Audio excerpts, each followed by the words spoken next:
So hello guys, welcome back to my channel अर्थशास्त्र की नगरी। सो गाइज, जैसा कि आपने थंबनेल के अंदर देख ही लिया है, हम बात करने वाले हैं DUSOL के 5th सेमेस्टर की इकोनॉमिक्स के रिगार्डिंग।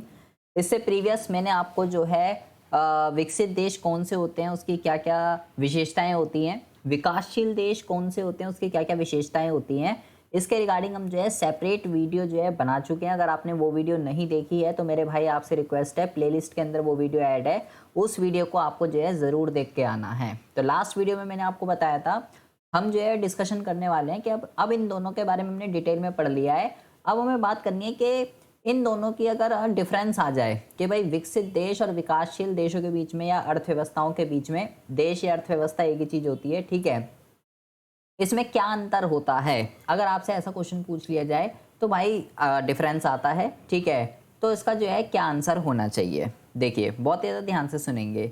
डिफरेंस की अगर हम बात करते हैं तो पहले इसने विकसित देश की परिभाषा दे रखी है, ठीक है, यहाँ पे आपको विकसित देशों के उदाहरण दे रखे हैं और फिर नीचे आपको यहाँ पे विकसित देशों की विशेषताएं बता रखी है। 3 पॉइंट बता रखे हैं।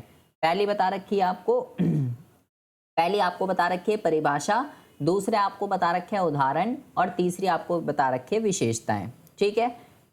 ये हम ऑलरेडी पढ़ के आ चुके हैं, ठीक है। ऐसे ही फिर आपको बता रखी है विकासशील की, विकासशील में फिर परिभाषा बता रखी है, ठीक है, फिर विशेषताएं बता रखी हैं और फिर इसके उदाहरण बता रखे हैं, ठीक है।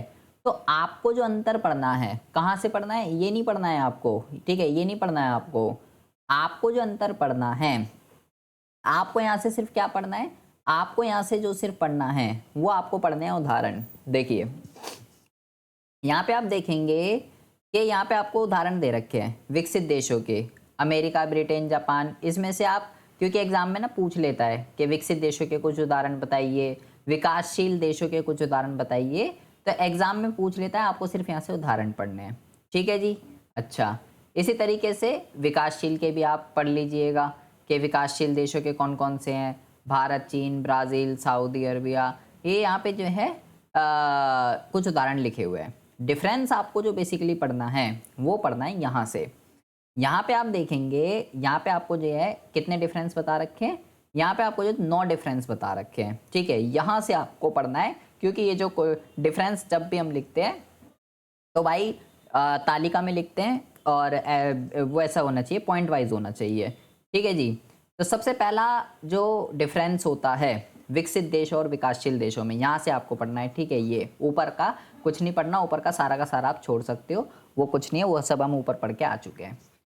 विकसित देशों में सबसे पहला क्या होता है, बहुत तकनीकी विकास हो चुका होता है, जबकि विकासशील देशों में तकनीकी विकास को प्राप्त करने की कोशिश कर रहे होते हैं। मतलब वो टेक्नोलॉजी को अडॉप्ट कर चुके होते हैं, डेवलप्ड कर चुके होते हैं, उनका विकास हो चुका होता है। तकनीक का मतलब टेक्नोलॉजी। जबकि जो विकासशील देश होते हैं, जो विकासशील देश होते हैं वो टेक्नोलॉजी का विकास करने की कोशिश कर रहे हैं।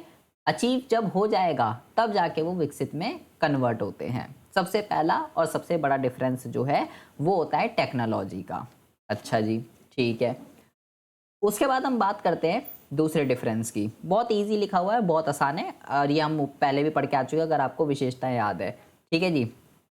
दूसरे डिफरेंस की अगर हम बात करते हैं तो दूसरे डिफरेंस में ये लिखा हुआ है कि जो विकसित देश में जो लोग होते हैं ना वो शिक्षित होते हैं। हम पढ़ के आए थे, कल ही हमने पढ़ा है, जिसके कारण तार्किक स्वभाव के होते हैं और अंधविश्वास जो है उनके अंदर नहीं होता, ठीक है। फालतू की चीज़ें पे जो है वो विश्वास वगैरह नहीं करते। जबकि विकासशील देशों में शिक्षा कम होती है, कम एजुकेटेड लोग होते हैं, जिसके कारण लोगों का अंधविश्वास, जादू टोना, इन सब में जो विश्वास होता है वो ज़्यादा होता है। सिंपल सी बात है, एक एजुकेटेड बंदे की सोच और एक अनएजुकेटेड बंदे की सोच में ज़मीन आसमान का जो है अंतर होता है, ठीक है जी। बहुत ही इजी पॉइंट है, कोई ऐसा बताने की रिक्वायरमेंट नहीं है। तीसरे पॉइंट की अगर हम बात करते हैं, कहता है विकसित देशों में जो प्रति व्यक्ति आय होती है वो ज़्यादा होती है, ऊंची होती है, जिसके कारण लोगों का लाइफस्टाइल बेटर होता है, और विकासशील देशों में कम होता है, जिसकी वजह से उनका लाइफस्टाइल इतना अच्छा नहीं होता जितना कि विकसित देशों का होता है। ये भी हम विशेषता के अंदर पढ़कर आ चुके थे, इसलिए आपको भाई विशेषता वाली वीडियो पता होनी चाहिए, तभी आपको ये समझ में आने वाला है, वरना आपको कुछ भी समझ में नहीं आना है। तो प्लीज़ उसको ज़रूर देख लीजिएगा। फोर्थ डिफरेंस की अगर हम बात करते हैं तो फोर्थ में कहता है कि जो विकसित देश में होते हैं ना उसमें आय का समान वितरण होता है। एक मैंने आपको बताया था एक वर्ड आय का असमान वितरण, भारत के अंदर जैसे है अमीरों की कुछ और इनकम है, गरीबों की कुछ और इनकम है। एक डॉक्टर 1 घंटे में एक ऑपरेशन करके 1 लाख रुपए कमा रहा है, वहीं एक दूसरा बंदा है जिसकी साल की इनकम जो है वो 1 लाख रुपए नहीं है, तो ये बहुत ज़्यादा होता है। विकसित देशों में ऐसा नहीं होता, इनकम इनक्वालिटीज़ होती है, जबकि विकासशील देशों में आय की असमानता पाई जाती है। कुछ लोगों के पास हद से ज़्यादा जो है पैसा होता है, वहीं दूसरी ओर कुछ लोग ऐसे होते हैं जिनको भरपेट खाना भी नहीं मिल पाता। इसको कहते हैं इनकम इनक्वालिटीज़। ठीक है जी, बहुत ज़्यादा ईजी पॉइंट लिखा हुआ है, ये सब हम विशेषताओं के अंदर पढ़ के जो है आ चुके हैं। कहता है विकसित देशों की जो अर्थव्यवस्था होती है ना उनका मुख्य आधार क्या होता है, औद्योगिक विकास, औद्योगिकरण वगैरह हमने जो पढ़ा था कि ये इंडस्ट्रियल सेक्टर की इंडस्ट्रियल डेवलपमेंट पे ज़्यादा जोर देती हैं। वहीं विकासशील देशों की अर्थव्यवस्था जो है वो कृषि पे, प्राइमरी सेक्टर पे ज़्यादा जो है फोकस्ड रहती हैं। अच्छा जी, ठीक है।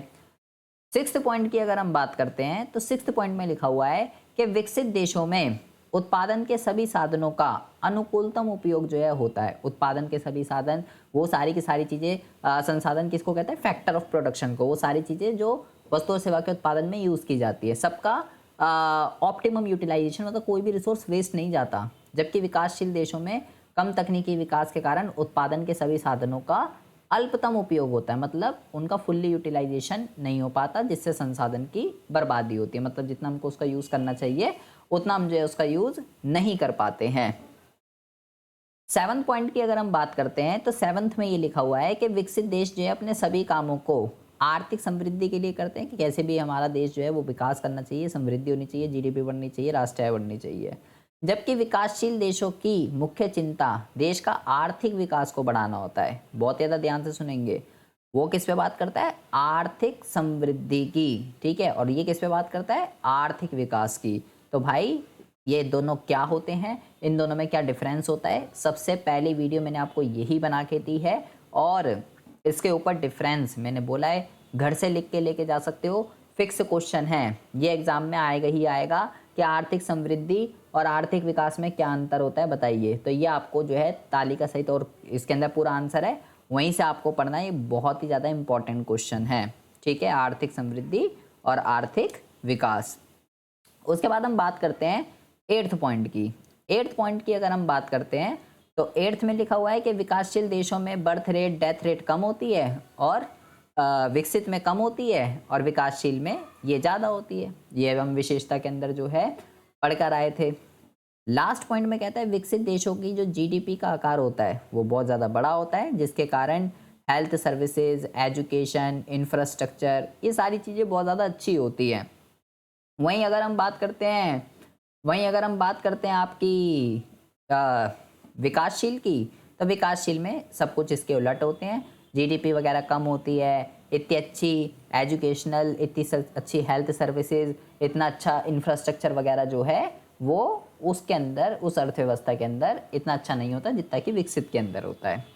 ये 9 पॉइंट बहुत ही ज़्यादा इजी पॉइंट लिखे हुए हैं, बहुत ही ज़्यादा हलवा है, बहुत ही इजीली आप इसके ऊपर डिफरेंस लिख सकते हो। डिफरेंस मेरे भाई आता है, किसी पर्टिकुलर अर्थव्यवस्था की आपसे विशेषता पूछ सकता है, विकसित क्या होते हैं उसकी विशेषता बताइए, उसके उदाहरण, विकासशील क्या होता है उसकी विशेषता, उसके उदाहरण। 9 पॉइंट ये यहाँ पे लिखे हुए हैं, 15 नंबर का भी ये क्वेश्चन आ सकता है, ठीक है। तो 9 पॉइंट तो यहाँ पे लिखे हुए हैं, इसके साथ साथ अगर आपको और पॉइंट बनाने हो, ठीक है, तो आप क्या बनाएंगे, 3 हमारे पास ऊपर पॉइंट थे, अभी मैंने आपको बताए थे। 9 पॉइंट तो ये हो गए, और 10वें में आप क्या बनाएंगे, ये हो गया आपका 10वां पॉइंट, परिभाषा, ये हो गया आपका 11वां पॉइंट, ठीक है, उदाहरण, और बस 11 पॉइंट आप इसके अंदर बनाकर आएंगे, ठीक है। उदाहरण ज़रूर पढ़ लीजिएगा, और ये परिभाषा ऐसे ही। विशेषता नहीं, ये वाला नहीं लिखना है, विशेषता तो हम सारी पढ़ के आ चुके हैं, ठीक है जी। एंड यहाँ पे आ जाएंगे नीचे, ऐसे ही फिर इसकी परिभाषा और इसकी उदाहरण। तो ऐसे आप 11 पॉइंट आपके पास हैं जिसमें बहुत ईजिली आप डिफरेंस लिख सकते हैं, ठीक है जी।